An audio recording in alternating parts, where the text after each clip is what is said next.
Welcome to the Jeremy Currier Coaches Show. Jeremy Currier, the Pfeiffer men's basketball head coach. I'm Charles Curcio from the Stanley News and Press.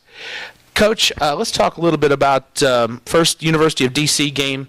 You guys lost 94-90 here at home, but a very close game. Talk about that game a little bit. District Columbia brought a couple players back that just got eligibility. We really did not defend the ball well. Their guards were as good of guard play that we've seen with Nigel Munson and Brendan Herbert. Our game plan was to take them out of the game, and we did not successfully do that. Chris Woods had another great offensive game. Chris had 29 points on 13 shots. And we scored the ball well, and we had a chance to win it at the end. We missed a layup and missed a couple jumpers down the stretch, and against a team with that much talent, it's just a hard thing to do. Then a big game Saturday against Queens. Obviously, anytime that Pfeiffer and Queens get together, rivalry always kind of maybe supersedes necessarily what talent level either team is, really. 83-77 win for Queens. What were your thoughts in that game?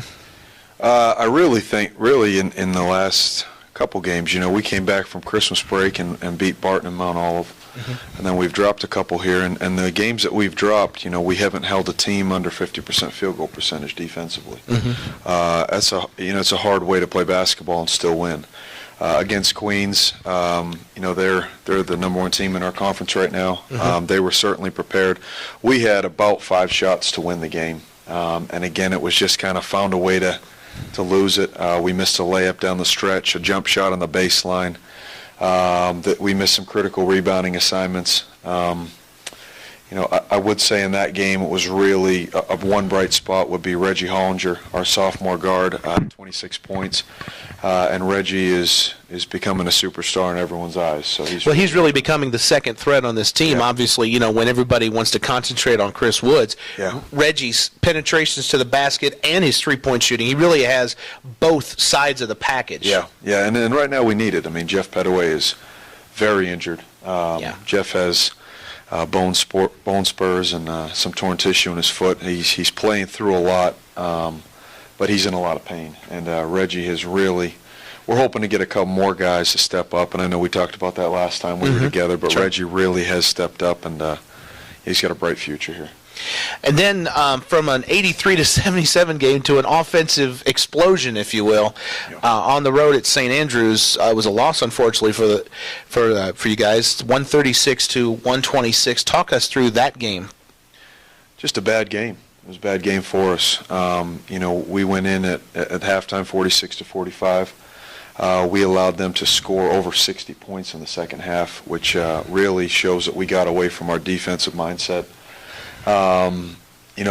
We went into the game one of the top free throw shooting teams in the country. Came out in the second half and missed our first 7 free throws. As a team, we were almost at 80% throughout the season. For that game, we were barely 50%. So it's a hard thing to do, and I think we are playing a lot of new faces. We're playing guys that are learning what it takes to win every day. You can't not defend and miss your free throws on the road and expect to win, and that was a lesson that hopefully we learned. And then just this past Saturday, another rivalry really with Belmont Abbey on the road. Again, it's little things. It's not, you guys have been so close in so many of these games, including the Belmont Abbey had chances in that game as well. It's got to be frustrating. It's I would say that the mental disposition of our team is pretty strong right now. Belmont Abbey was similar to Queens, where we had to do about 5 things wrong to lose that game, and unfortunately we did about 6 things wrong. So we missed a free throw box out at Belmont Abbey. We were up by 3 at that time. They were able to get the rebound and get an and one.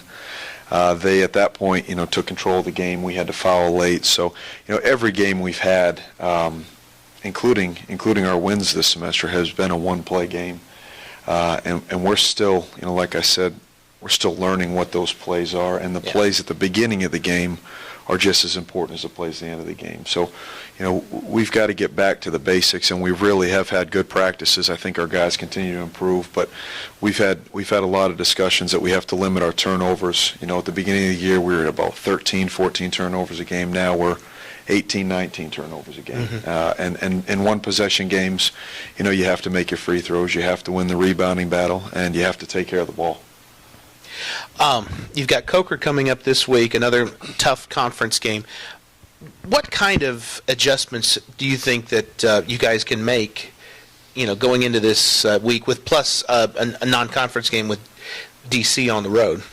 Well, I think our guys do continue to learn. I think that they're mentally, dialed in. All 5 of these losses we've seen a zone offense for most of the game. And I think our guys become a little hesitant and a little nervous when we see the lane clogged. Our offense is based on going by people and making plays.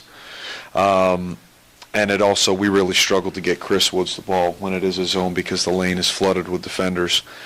We've really worked on getting our spacing back offensively, trying to make better decisions when we have the ball. Really, a lot of these guys, these are 18, 19-year-old kids, and a lot of these guys feel a lot of pressure. Sure. We met Sunday for about 2 hours as a team and just kind of talked through some things. And I think once we shift our focus from, the games that we've lost back to, hey, this is the game we love and we're going to go out and compete as hard as we can, I think we will be fine. Coker will be tough and physical. They'll have a game plan. Coach Smocher is one of the best coaches in the league. Just got his 300th victory 2 weeks ago. So he's a seasoned coach, and he does a wonderful job in our league. And I think it really, despite what Coker does, I think our guys just have to get back to what we need to do to win, which is we've got to defend the ball better. We can't let other teams catch and shoot over us. We've got to rebound it with a little bit more urgency. We really talked as a team. Our season low for offensive rebounds was at Belmont Abbey. First time we've been below 10 offensive rebounds this year. We had 20 offensive rebounds against NC State, one of the biggest teams in the country. So a lot of it is mental focus for our guys and focusing on the right things. And I think that, I'm optimistic that we're going to get this thing right. And I think a big part of that comes from the mental standpoint of our players and our leaders. Well, Coach, I know it's been a rough time for you in the last few games, but best of luck to you this week. Thank you very much. I'm Charles Currier from the Stanley News and Presses. This has been the Jeremy Currier Coaches Show.